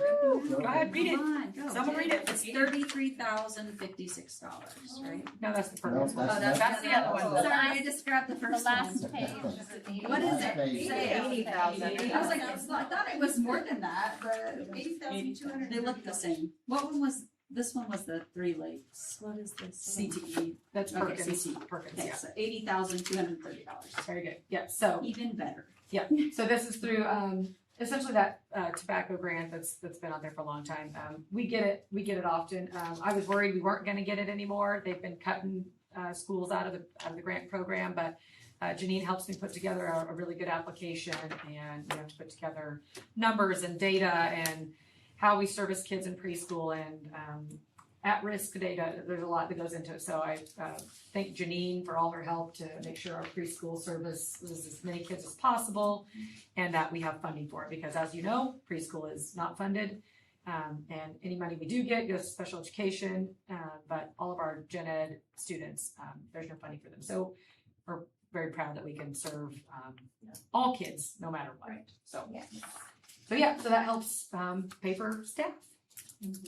A little bit, give us a little bit. Yeah, anything helps. You said accepted. Yep. I'll make a motion to accept the Kansas preschool pilot grant. And then the other one, did we put that one on the consent? We have That another was one the coming. consent. Okay, okay. Michelle with the second, I'll second it. all in favor? Awesome. Okay, now for the Carl D. Perkins, you can read your $33,000. $33,056. Okay, there you go. That's great. And this is our, this is the money that we were going to lose unless we formed a consortium. We used to go through Greenbush to do this, and Greenbush provided services, PD, and things for that grant. Greenbush no longer can service that grant, so I was pointing at her as she works there. So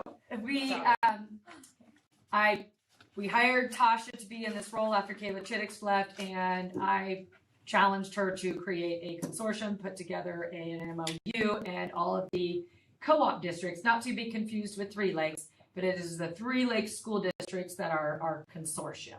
So we get this money, we bring it in, we are the people that the money runs through, and then we work with these schools on partnering to share equipment, send teachers to PD, and work together to use this Carl Perkins money. Otherwise, we don't generate enough alone on our own. None of our districts do. So in order for each of our districts to maintain the funding that we got originally, we had to join a consortium and spend and get enough money generated to even keep the Carl Perkins fund. So that's why we have a consortium, and great job, Tasha, for filling out all this grant information. It's a lot of work. There's also a supplemental grant that we're waiting on too, to see how much we'll get there. So all of our CTE programs can get equipment and whatnot to offset those costs. And so we keep writing grants, lots of grants. We write grants all the time. It's just part of what we do to help supplement our general fund and make sure we got good student programs. So just another one. Thank you, Tasha. I wish you could be here, but All right, we accept that too. Make a motion to accept the Carl D. Perkins grant. All right, Michelle I'll with second. Jamie with second, all in favor? Perfect. Okay, executive session, I'd like to start with 20 minutes. Without safety. Okay. Mr. President, I move we go into executive session to discuss personnel pursuant to non-elected personnel, exception under COMA, and the open meeting will resume in the boardroom at 8:20. 3:20. We have motion. Second, all in favor? Beautiful evening, principals, if you'd like to go enjoy it.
40. And Amy.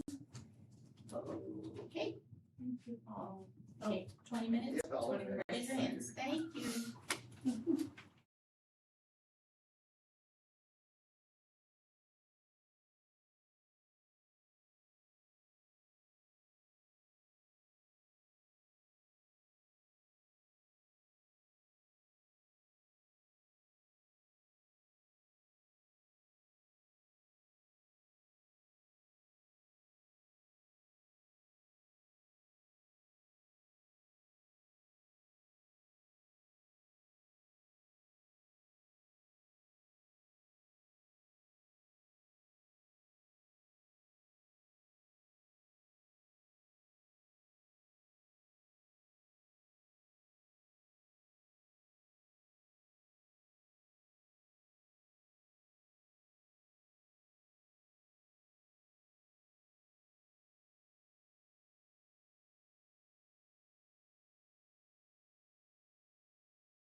No, 8:50, I'm sorry, I saw it live.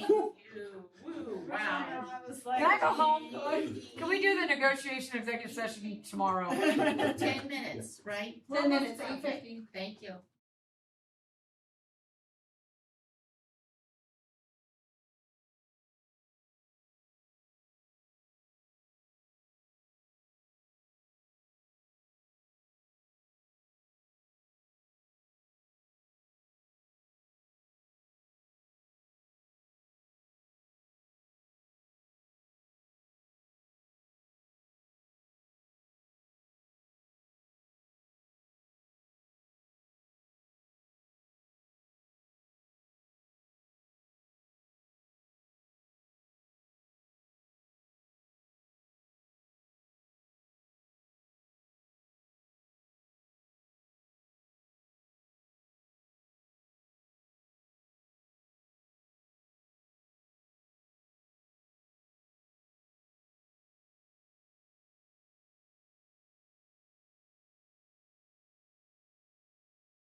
There are 5 of us. I walked out of here tonight. I was trying to save some. So 20 minutes, Pick 4 of us and write. 9, 10.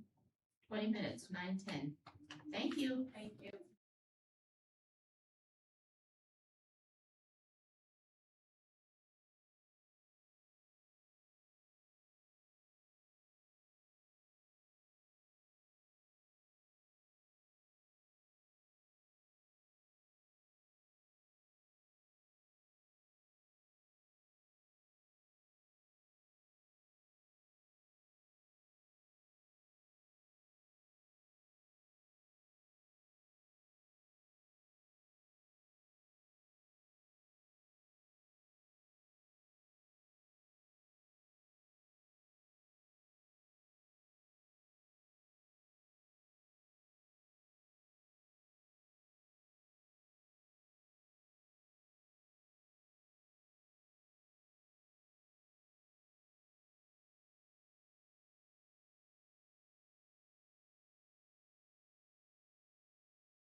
touch screen, so I kept trying to touch it. No, I don't.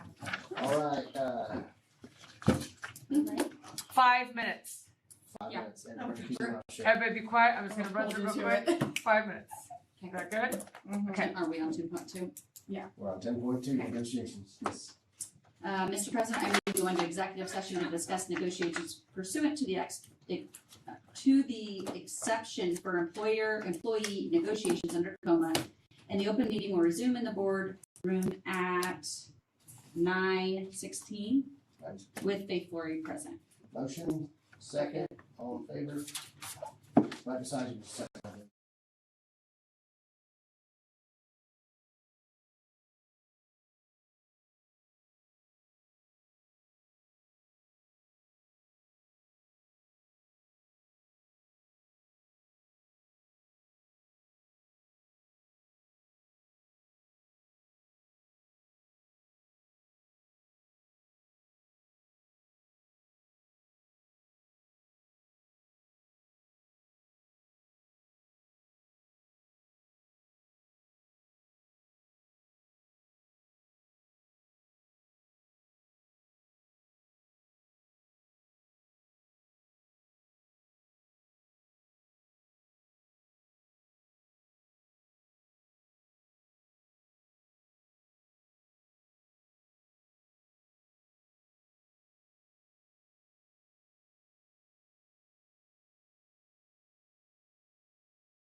All right, Jamie, do you have a 3-day report? We have a new man. Yeah, our meeting is Monday, but we did, and I can't make it come up, but. So we were working on building our, reserves, and I get, that meeting I didn't go to. Okay, So, but I can't pull up the numbers because I can't get them screen. okay. They found approximately $780,000 in essentially made up wages for leaves without pay. People that were taking leave without pay because they obviously didn't have any leave yet. So somehow, I don't know why they found this at the end of the year, but they found $700,000 of, I guess, unused, unexpended wages Right. based on that. And then there was a couple of other reimbursements. Yeah, they got some Medicaid money. Yeah, they got some Medicaid reimbursement money, and so they finished the year $780,000 more with cash carryover for next year, which is what that number he shared with us. That's why that number was so. I don't know. I have some questions to ask. I have a meeting with them on Monday. I'm gonna ask some So questions. it wasn't paid out that. Yeah. Right, yeah, it was just, because it Yeah. wasn't supposed to be. Yeah, I just don't know why they just now. That's a lot of money that just not. Yeah, so I don't know if they just didn't run like unleave payroll.